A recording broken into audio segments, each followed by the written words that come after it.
Avez-vous parfois tendance à vous mettre de la pression? Alors, je l'ai fait tellement longtemps et savez-vous quoi? Je me prends encore parfois au vol à me mettre de la pression pour réaliser toutes les activités qui sont à l'agenda. C'est tellement facile de s'en mettre de la pression.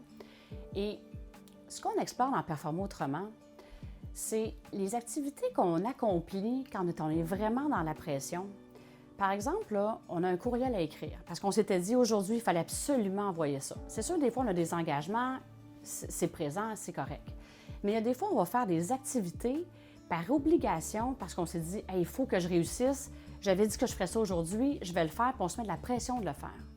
Alors, si je vous invite à vous questionner, est-ce que l'activité que vous vous mettez de la pression pour faire actuellement, c'est dans l'énergie du débarras et de l'obligation, ou c'est dans l'énergie que vous vous sentez bien et que c'est à son plus haut potentiel, que vous êtes vraiment inspiré pour faire l'activité que vous faites?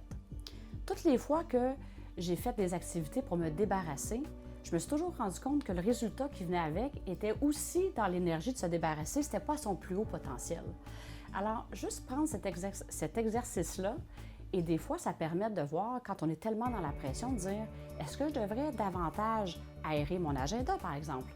Est-ce que je devrais me laisser plus de temps, justement, pour demeurer dans la joie quand je fais les activités que je fais? Parce qu'une chose est certaine, de la manière qu'on écrit, de la manière qu'on parle, de la manière qu'on partage, les gens vont ressentir si on est plus dans l'énergie de la joie, du bonheur, de l'inspiration, versus l'énergie du débarras. Alors, je vous invite à faire ce petit exercice-là, qui est fort simple et qui peut être parfois aussi très dérangeant, mais la beauté, l'expansion vient aussi avec un peu d'inconfort, n'est-ce pas? Alors, je vous souhaite de vous amuser énormément dans cet exercice.